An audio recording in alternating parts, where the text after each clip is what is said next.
Hello, my name is Janessa, and today I'm reading a book called Extra Yarn. It's written by Mac Barnett and illustrated by Jon Klassen.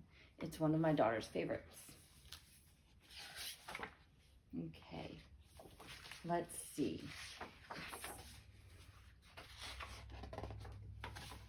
It is set where it is very cold. So, on a cold afternoon in a cold little town, where everywhere you looked was either the white of snow or the black of soot from chimneys, Annabelle found a box filled with yarn of every color. So she went home and knit herself a sweater. And when Annabelle was done, she had some extra yarn. So she knit a sweater for Mars too. There's Mars the doggy. But there was still extra yarn.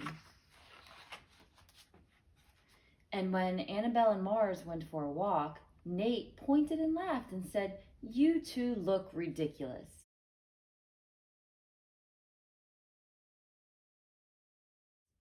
And she said, "You're just jealous." "No, I'm not," said Nate. But it turned out he was.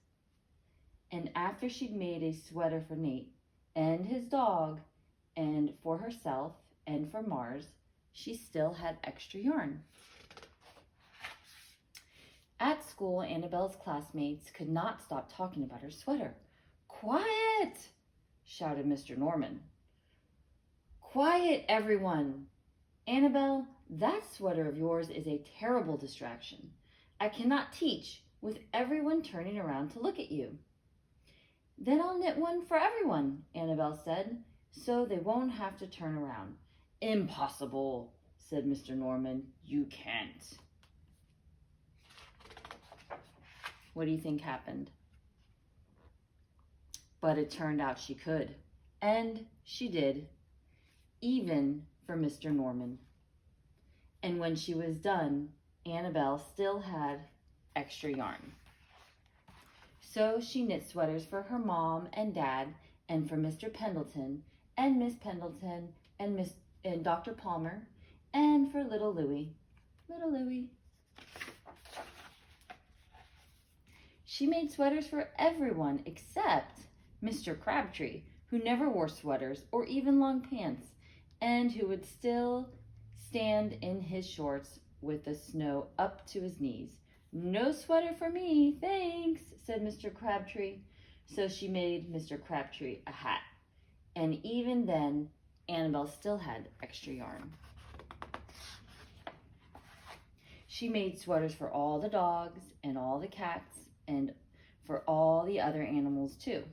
A bear, a rabbit, a dog, a cat, and another little doggy. Soon people thought, soon Annabelle will run out of yarn. But it turned out she didn't. So Annabelle made sweaters for things that didn't even wear sweaters, like houses, bird houses, and the mailbox.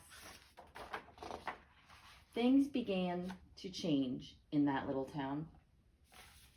Lots of colors now. It's not so dark and cold looking.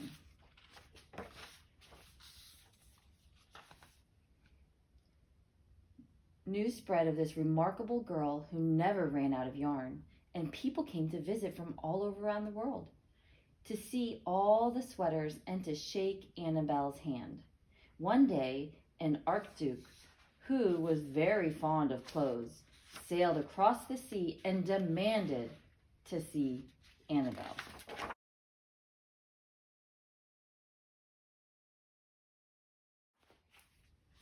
"Little girl," said the archduke, "I would like to buy that miraculous box of yarn, and I am willing to offer you $1 million.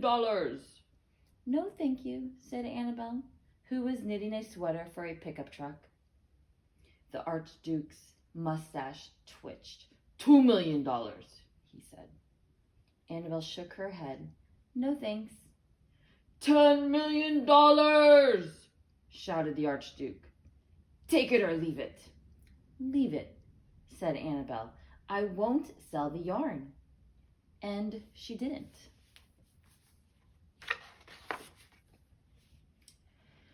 So that night, the Archduke hired 3 robbers to break into Annabelle's house, and they stole the box and took it to the Archduke, who set off across the snow and sailed over the sea. Back to his castle.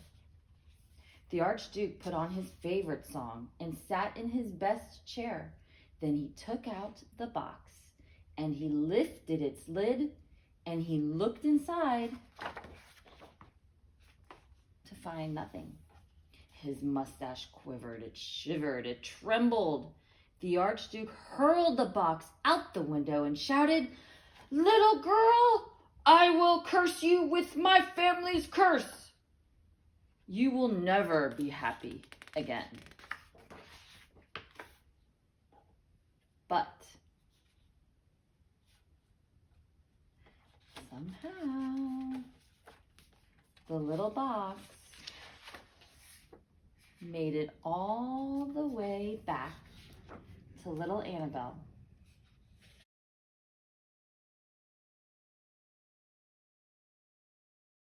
And her dog Mars. It turned out she was. What do you think she was happy about? I guess it didn't matter because happiness is a choice. The end. Extra yarn. Bye.